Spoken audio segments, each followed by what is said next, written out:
Hi, everyone, and welcome to, I was about to say ABC's of Anesthesia. Damn, here we go. That's his other podcast. The plug. The plug. In fact, you should leave that for the natural chat because obviously it's been quite a while since we've done this podcast, the Anaesthesia Coffee Break. So I've just really messed that up. Anyway, hi, everyone. This is Anaesthesia Coffee Break. I'm Lahiri, and I've got Stan here and also Christine. We've got a special episode with Christine. She's passed her exam and done extremely well. And I'm going to give it over to Stan to introduce her. So go for it, Stan. Yeah, so look, Christine is very special to my heart because obviously she's a patron.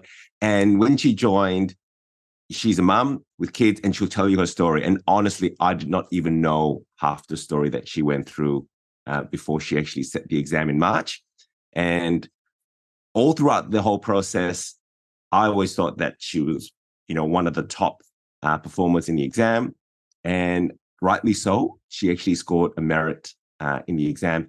And I think what makes this story even more exciting and probably resonates for a lot of trainees is a lot of the hurdles that she went through prior to sort of sitting the exam. So, Christine, I guess, you could just give us a short intro in terms of who you are, where you are, and your experience. I know it's a very open question, but feel free to start off. I'll try to keep it short and snappy. So I am a BT2 trainee on the central coast of New South Wales. I live in Sydney, so I have a commute of about 2.5 to 3.5 hours on the road every day.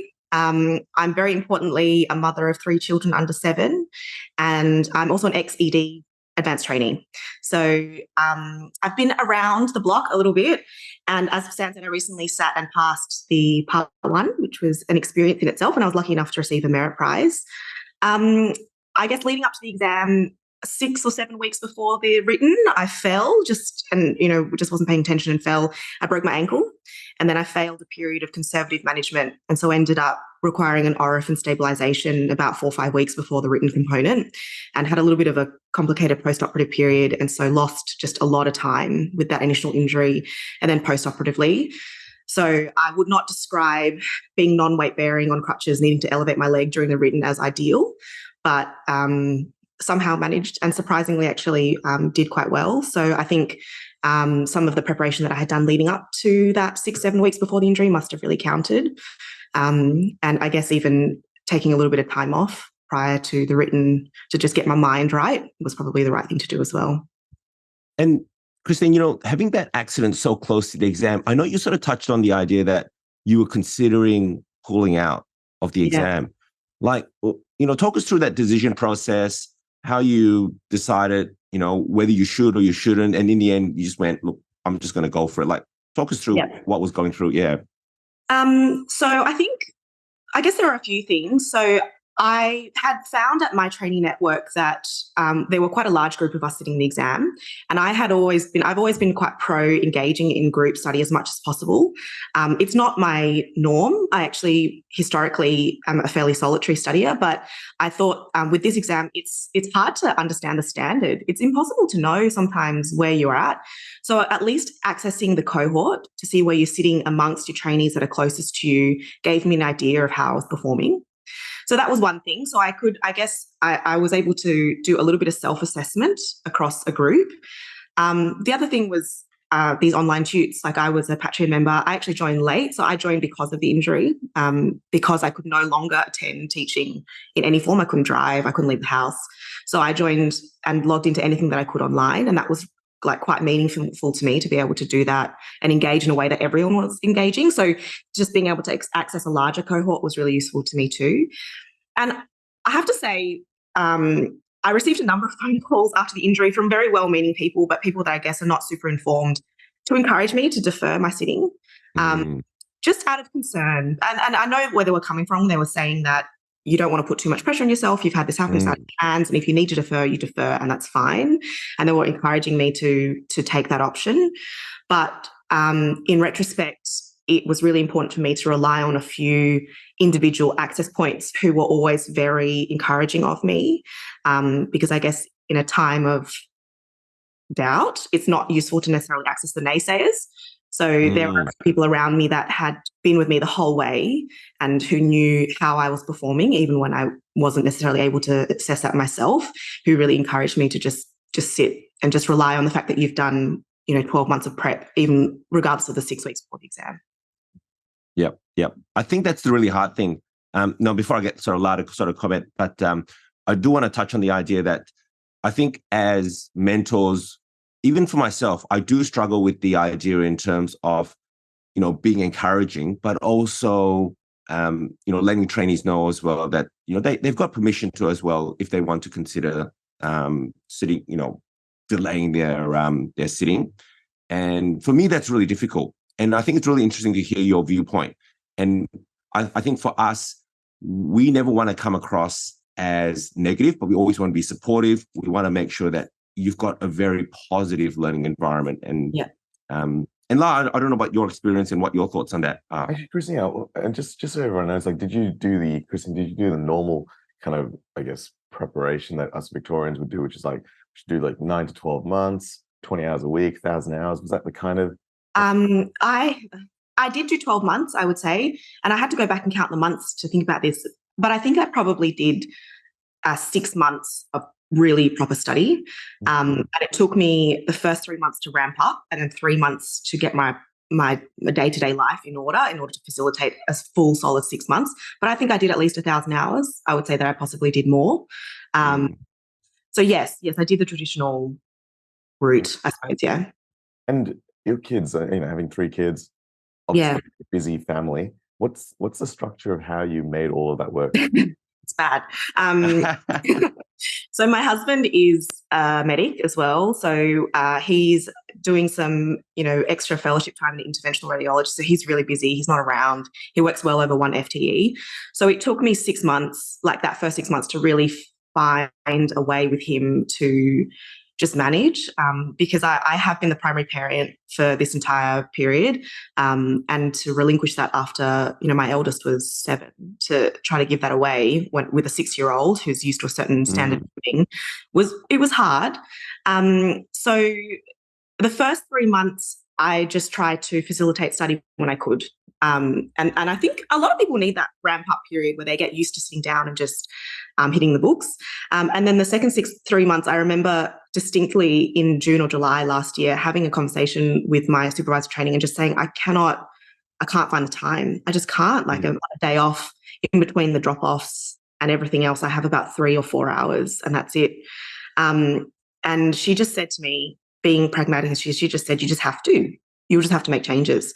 And so I did. So I relinquished all non-essential childcare duties. So all drop-offs and pickups, all school events, all play dates, all everything for 6 months. And I only held on to the things that I considered to be non-negotiable. So study, work, and being present for the kids when I felt they needed it. So if they'd had a hard day, a hard week, or had some sort of conflict or something, that was when I was present. And that would be any time. So I remember doing, mock exams online and the kids coming in needing me for something, and I would just have to stop for 2 minutes, have a chat with them. But otherwise, all of the non-essential priorities had to fall away. It just wasn't possible otherwise. And just to clarify, Christine, because I really love your honesty about it, because it's, I think people don't always know what people have to do and sacrifice to get the exam. So on a given day, was your time with your kids, minutes or maybe an hour or literally? So when I work, because of my commute, I rarely see the children on the days that I work. So I leave the house quite early and I'm back, around bedtime or past bedtime, and I prefer not to disturb them. So some of my kids made adjustments for me. I noticed that my younger one would literally have a little sonar thing happening at 5 o'clock in the morning, and she'd hear the floorboards creak and she'd be like, I'm up, and she'd come and spend 10 minutes with me getting ready or something. So minutes, I would say, on the days that I work. On the days that I wasn't working, it would be in the vicinity of 30 to 60 minutes, I reckon, is when I would see them. And that would be probably around bedtime. Yeah, there'd be a wind down period that I would spend with them. And did you have to get yourself out of the house? Because I can't imagine. Yes. Yeah. I actually, I couldn't get out of the house leading up to the exam because I was immobile, but I studied upstairs. We have a little attic that I can just close the door and pretend I'm not there. And oh yeah, we also moved house end of last year. That was a bad idea. I wouldn't discourage that. But in my old home, I used to have this downstairs basement area. So I used to do the whole fanfare where I'd be like, bye, I'm going to work, go out the front door. And then I'd sneak in the back door so they wouldn't know that I was there. And then I would just hide downstairs. So I would hide in the house, or they would go to school and go away for a period, or I would leave. Yeah. Yeah, okay. So these are the two big adversities, really, having to kind of give up that time with the kids, and you've had your injury. I mean, how did you cope with, we talk about adversity, but it sounds like, you've done well through it and everything, but how did you just, is it always been a thing? So strategies for coping with adversity, has it always been a thing? What are the things that you could kind of, Yeah. I mean, it was quite demoralizing, the injury. Like that was pretty demoralizing. And I think everyone sitting this exam has a sense of having to sacrifice a lot of their freedom in order to facilitate the study they need to do. And then to not be able to leave the house or drive or walk was just a bit, it was like salt in the wound. It was quite demoralizing. Yeah. I think around the time of the injury, it was quite important for me to just take a bit of time off. And as I said, I had to get my mind right before I could do any more work.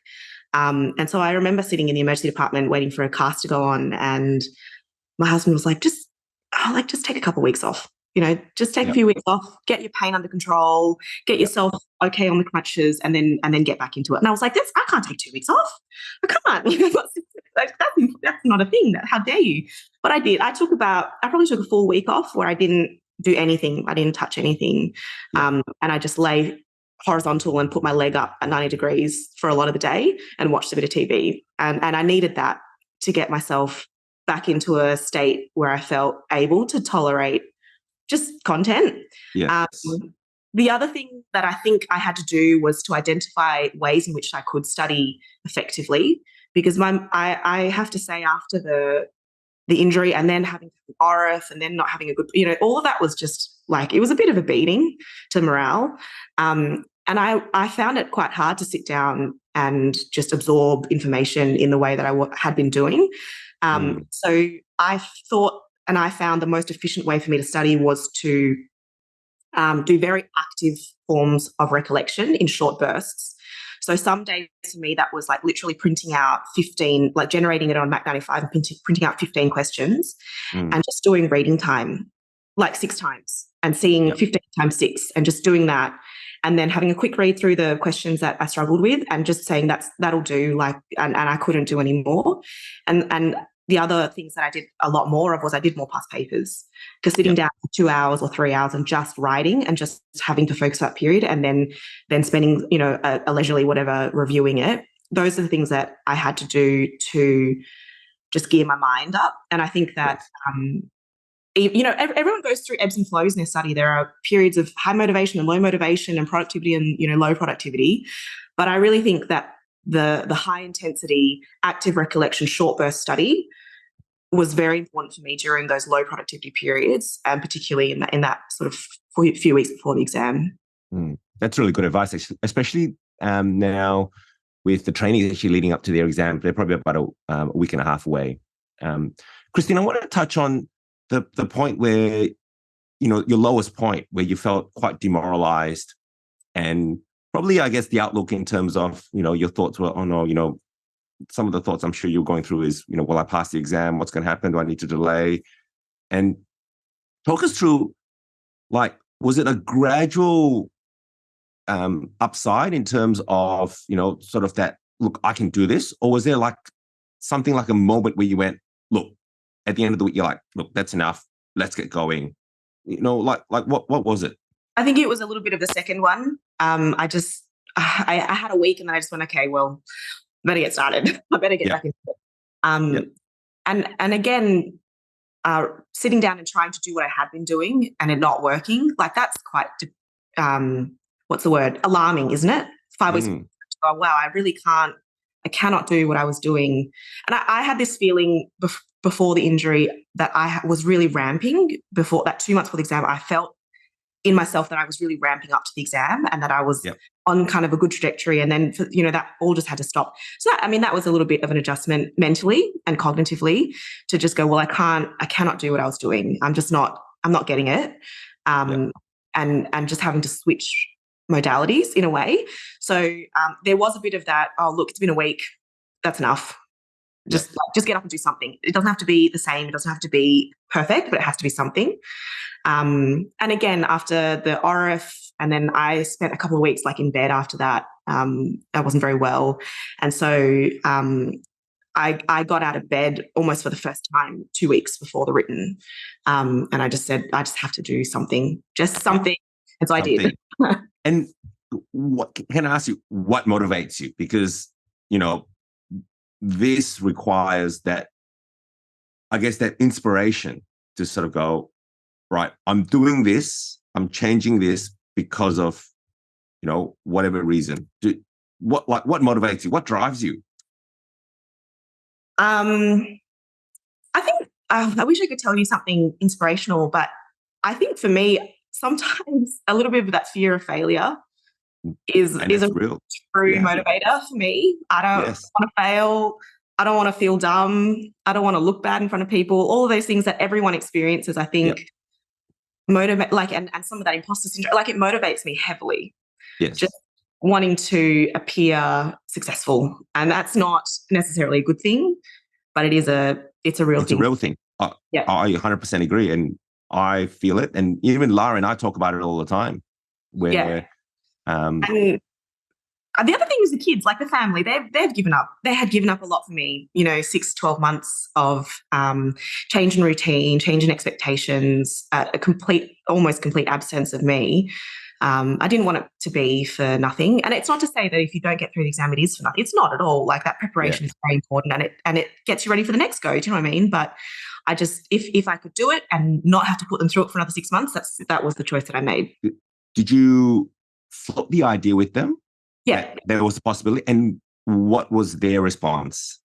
So my husband is great. And I supported him through his fellowship, and I made a lot of lifestyle and career sacrifices to get him through his exams. So he was just like, okay, whatever. It's good. It's fine. You've done your best. And he's like, you've done your best. I've seen you. You've done your best. And this has happened. And if it's out of your hands, that's how it is. And it's not a big deal. Yeah. My elder two were the same. They were like, oh, okay, it's fine. But my younger one's a bit of a, she's, how do I put this without sounding too judgmental? Bit more in tune. Yeah. She's a little bit more challenging. And she was at that age, she was 3 when I started studying, and she was that's a really tricky age, I feel like, for girls. And she regressed a lot when I started studying, and particularly because she was a COVID baby, so she was really just attached to me the first 3 years of her life. But she was not happy. But she's 3. What can we expect? But in fact, my younger one, she was possibly a bit too young to get it. When I passed, my elder two were like, "Oh, that's great. So over weekends you'll be free, and when you're not working, you can pick us up," that sort of thing. My younger one was just like, "You lied to me. You told me when you finished your exam, you would not have to work anymore. But you still got to work." So she didn't quite get it. I think the age was not, she wasn't old enough to understand. That's pretty good at 3 years old to make that kind of comment. Like, hey, Mom. She's like, yeah. Sounds like a TikTok video, but I mean, you lied to me. Hey, Christine, through your whole thing, would you have done anything differently? What would you change about your prep or your strategy, actually? It sounds terrible, but I think I'd probably study less. Okay. Wow. I don't know I overdid it. I wasn't out to win a prize. I wasn't out to win the medal. I think that goal is perhaps a fool's errand, isn't it? Going out to win the medal in an exam that's so challenging, with so many intelligent people, with so many variables. I think people, it's an accident most of the time. Yeah. Yeah. And there's a group of, as you said, Stan, there's a group of people that any of them could have been medal winners, but it comes down to the conditions on the day, and you can't control that. I just wanted to pass, and I just wanted to pass safely. I wanted to be in a zone where if I was having a bad day on the day, which I was, then I would still be okay. That's all I wanted, but I overdid it. Obviously, I way overdid it. So I'd probably just be a little bit more realistic about what to expect from myself. Christine, I actually think you can't, if you didn't do exactly this. Oh, I don't even know how to. I'm sure there's a graph for this, but you study a certain amount, the range at which you'll perform on the day could be anywhere from a pass to a prize, but you still have to have studied Yes. that to get Yes. that range. Like, Yeah. I don't know. I'm gonna say my 2 cents worth here is that you have to, unfortunately, you have to overstudy if you want that security to feel safe in the exam. I absolutely agree with you that you don't have to overstudy to pass. And I think you get that after you do the exam, you're like, my God, they've only asked me on the 10% of all the content that I studied. It's like, had I known that they were just going to ask the 10%, I could have saved so much time. But I think the risk is that, with that overstudy, you cover that 10%, and you may not cover that amount just with a little bit less. But I felt the same way too. I was like, geez, I definitely studied way too much. Yeah, definitely. Now, I wanted to touch on this idea about that the conversation about mums in training and just passing. But you're completely different. You didn't just pass. You excel, and not just excel being a mum of 3 and, having to support a family, but also with this injury as well that I'm going to tell you, I don't think even I could have managed that. Actually, Christine, is there a chance that, having the injury, like you obviously had time off from work, was that actually a blessing in many ways? Yeah, people have asked me that question, and I have thought about it.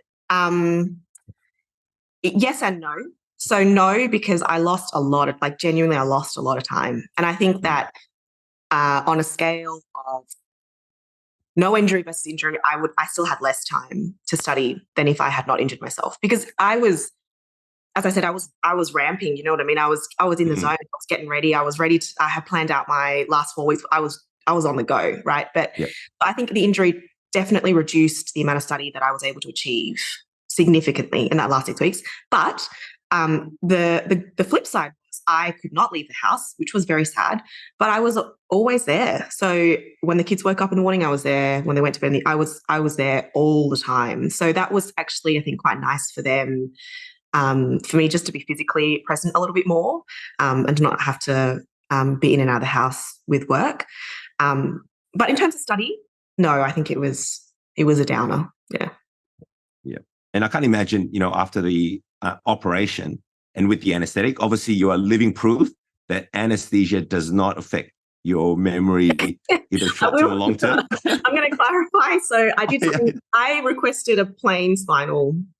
You did? Plain spinal for my aura. Did you? And you were like fully awake during your procedure? The anesthetist was like, what? And you're like, I don't want any sedative at all. I said no opioid. And that was a mistake, because I needed opioid anyway. It was so painful, the recovery period, and I was sick afterwards, and so it made no difference anyway. But I in my crazy brain, I thought to myself, I can't have a GA.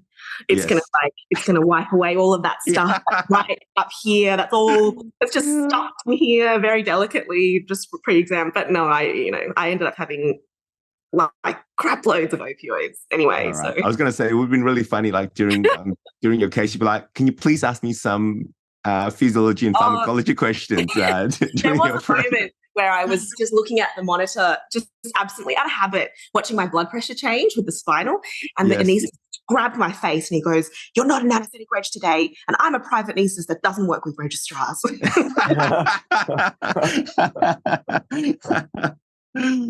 Oh, fantastic. So you're telling me that he didn't quiz you?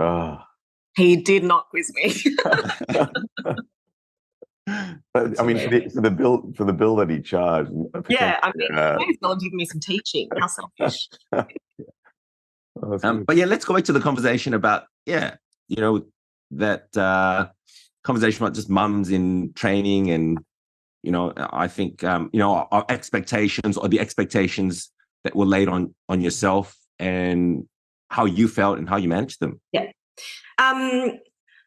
I mean, because I've been through, this is my second training program. I finished most of my ED training, and and sat I didn't sit the fellows, but I sat the part one there. So I've received a range of advice from a range of medal winners across 2 specialties. And most of those medal winners, the ones that I've seen who have been asked to speak, have been relatively unattached men. And so the advice that they offer often is irrelevant to me. So, I mean, I have to say also, if the advice that I'm offering today is irrelevant to people listening, then just so be it. Don't pay attention and don't expect to apply things from my life to your life. It has to be relevant. Mm. The advice, and I'm sorry if you guys have ever given this advice, but the advice that I've been told in the past has been like, sleep 8 hours, exercise, and eat healthy meals.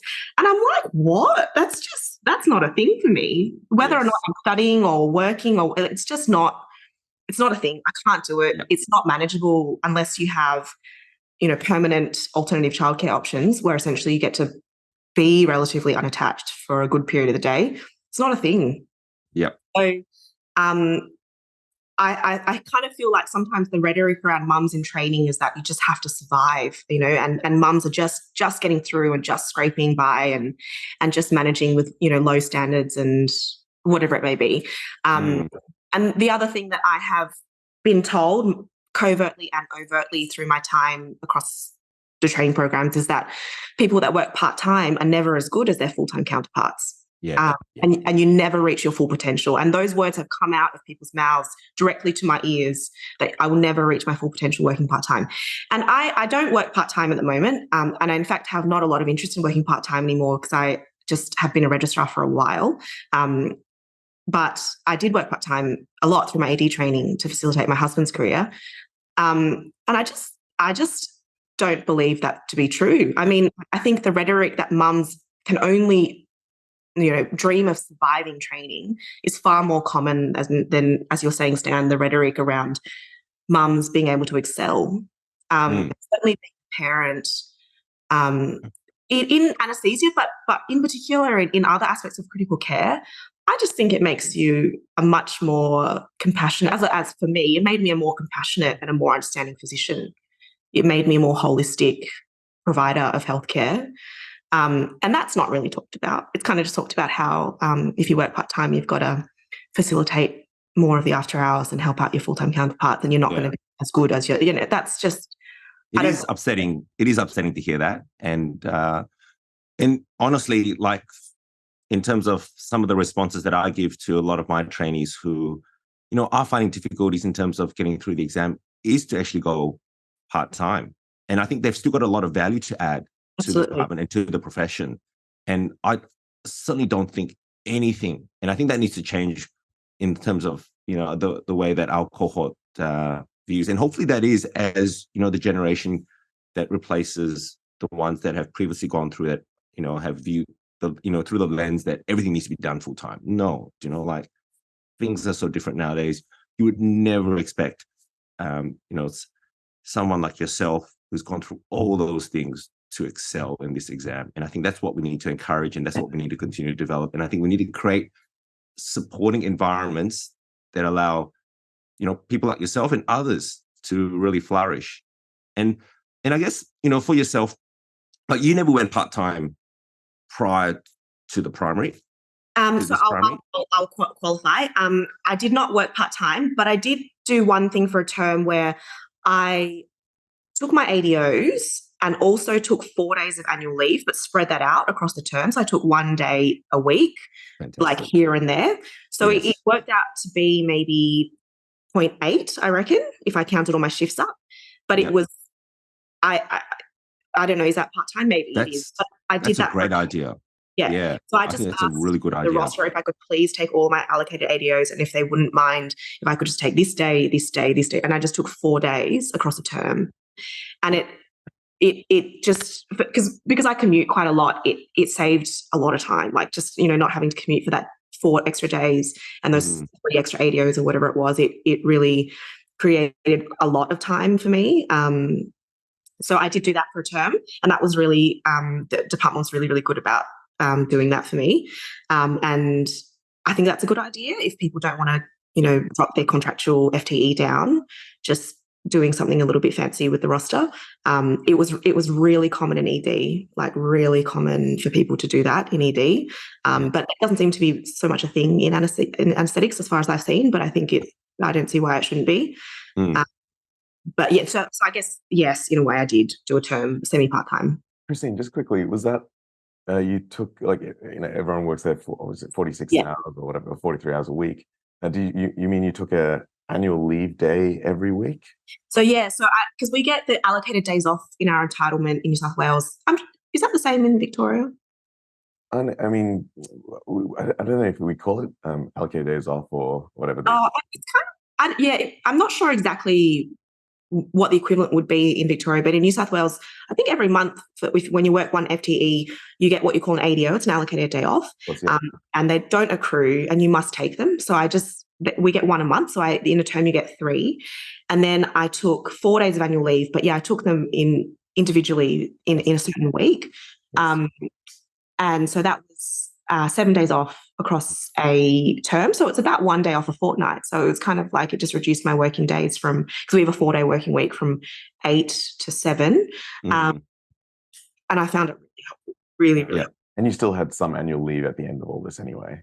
Yeah, I didn't exactly. Yes, I did have leave. And I took. Oh, the other thing I did was leading up to the exam, it's quite hard to get leave sometimes in a good block because of just the number of people sitting.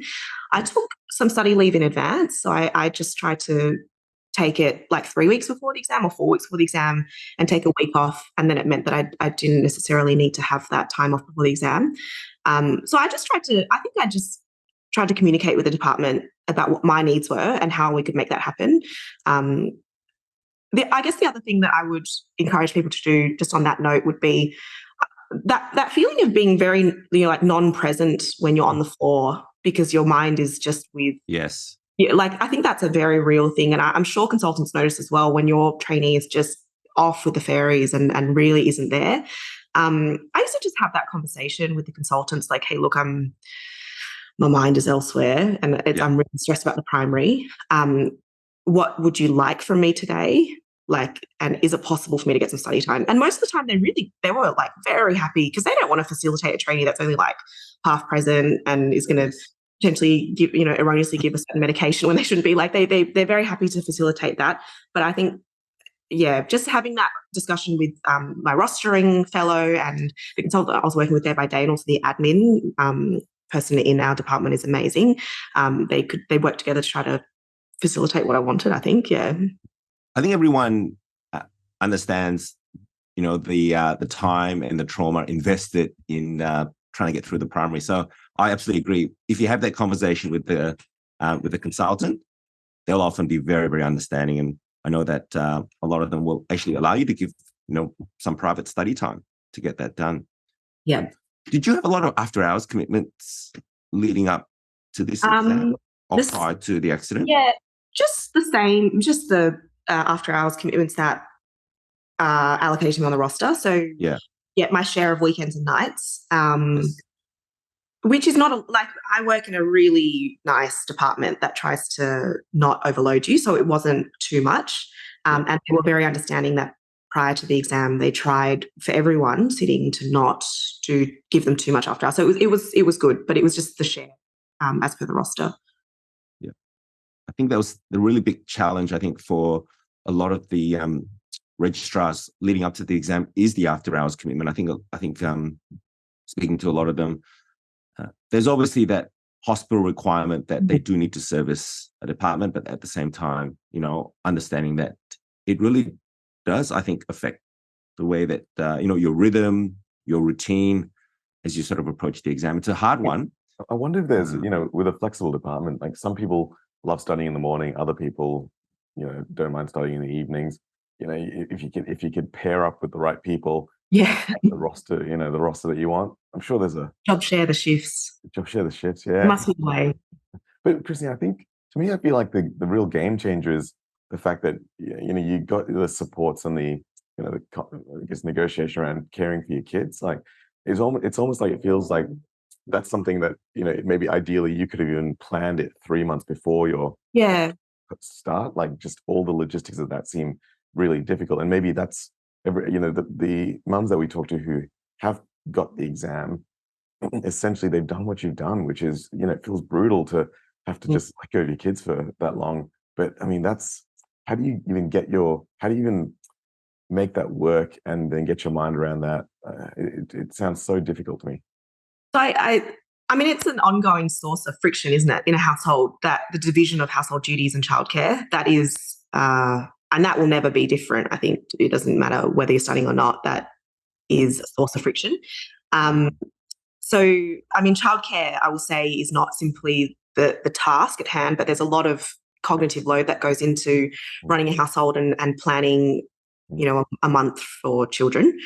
So it was, I think there are a couple of things. So if I'm not caring for the kids, someone else has to be. So my husband's not present and I'm not present. So it's got to be someone else. So we have a nanny 3 days a week. So we took on that nanny early last year when I started work and had this commute, knowing that I would be away for long hours. And so increasingly, when I started studying, having her becoming more and more involved in the day-to-day stuff, so making lunches, putting kids to bed, doing the washing, things that are required to run a household was I think a concerted effort of teaching her, showing her how to do those things and encouraging her to do them as part of her day-to-day. The second thing was, like, I mean, I'm very lucky. I have very supportive in-laws who are very happy to look after the kids. So if I wasn't able to on my days off, they would do it. So I'm not sure what the solution is for people that don't have family around. It probably is just to pay for more childcare. But that was something that we used probably too often, I'm going to say. And then also, just like, my husband needed a period of adjustment to become accustomed to being the person responsible for managing the household. And that was hard for him because he had not done that before, and in fact relinquished every and all responsibility to me when he was studying as well. So he needed a period of adjustment and teaching as well, I'd say. Yeah. How did you find your nanny, by the way? I know my sister always has recommendation on there's like an online Facebook medical mums group. So towards the end of the year, some people, their circumstances change when they move, so they start to give up their nannies, and so I found her there. Sounds amazing. I think, like, if you could sort of change anything in terms of the way that supports are given, what would you change, or what would you implement that you think could make the biggest difference? So I think in a department, having a set day off a week, it makes a huge difference. Just so you go just a set day, like every Tuesday you have it off. So rather than a random one. Exactly. That, can happen anytime. Okay. Yep. I think there are some departments I know that do that in Sydney, and it's not common, but I think it makes an enormous difference to planning a week, to know when you're not working and to have it be the same every time. And when you have young children, they rely a great deal on routine and being able to anticipate what their week is going to look like. And that, I think, particularly for children that might have any issues with some anxieties, that is hugely helpful. So that I would love to have a set day off each week. It would make my life much easier.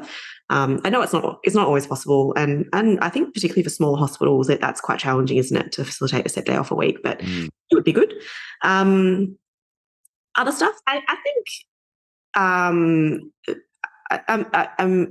want to be careful with what I say, but I do think in anaesthetics there's possibly a little bit more resistance to part-time work than there is in ICU or ED, certainly. Having worked in a number of ED departments, I know that part-time work is super common, and it is incredibly common for people to work part-time around exams, with or without children, with or without other responsibilities.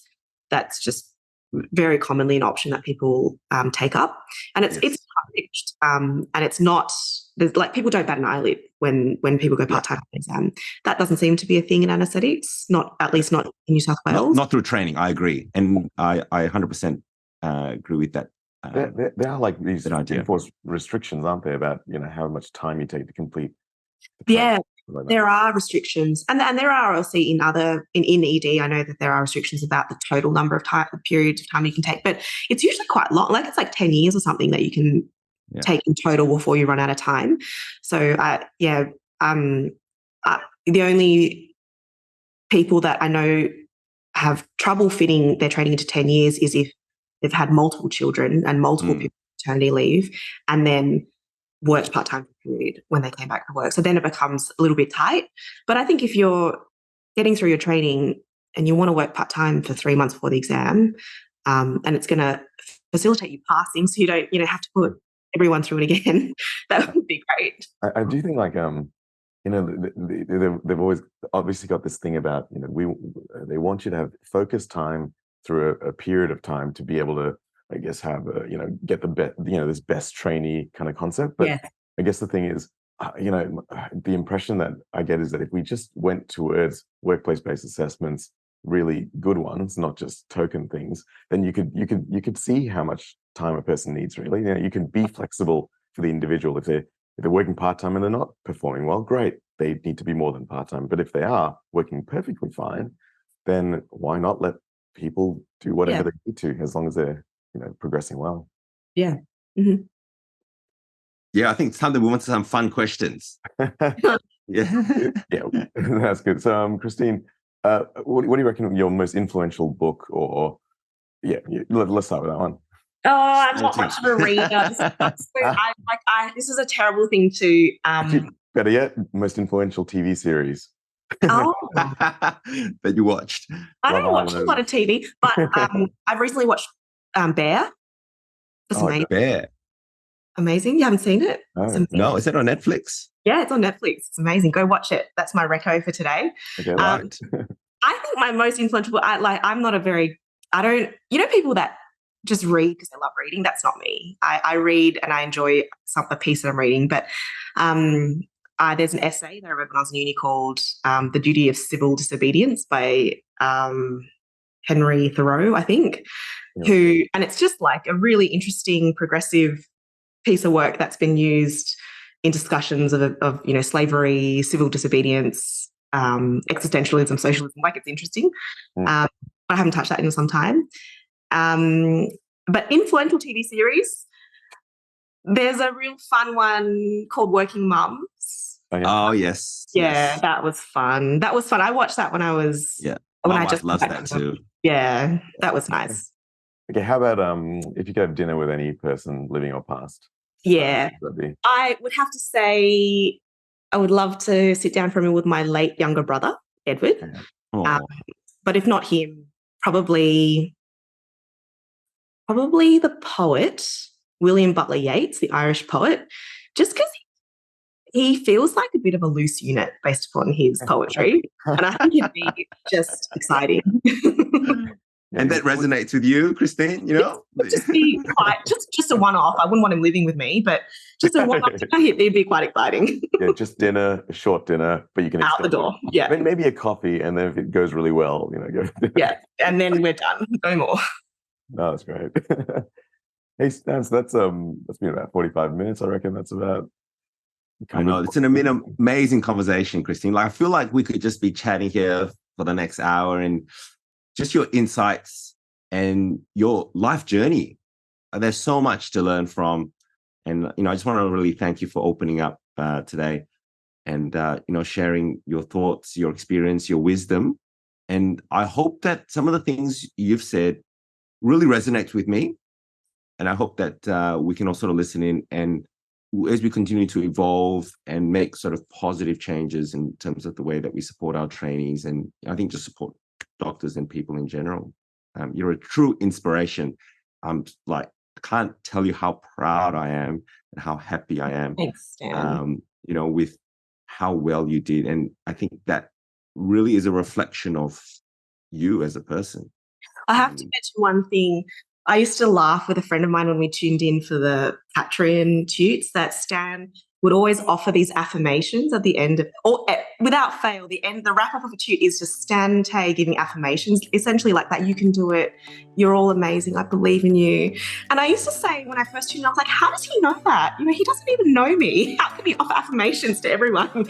And then as the weeks went by, we would be like, oh, just let me hear it, Stan. I need it. I really, really need it. Oh, that's awesome. Thank you so much, Christine. Thanks so much for your time, Christine. Thanks for having me. So we might close it off there. Thanks very much. for watching and listening to everyone who's out there. And please share with anyone who might be interested in this Anaesthesia Coffee Break. And see you next time. Now, what's new with ABCs of Anesthesia is that we're forming a whole bunch of very comprehensive courses for every stage of your anesthetic journey, from medical student to procedural skills, from foundations in anesthesia, as well as really important exam lectures and clinical anesthesia courses as well.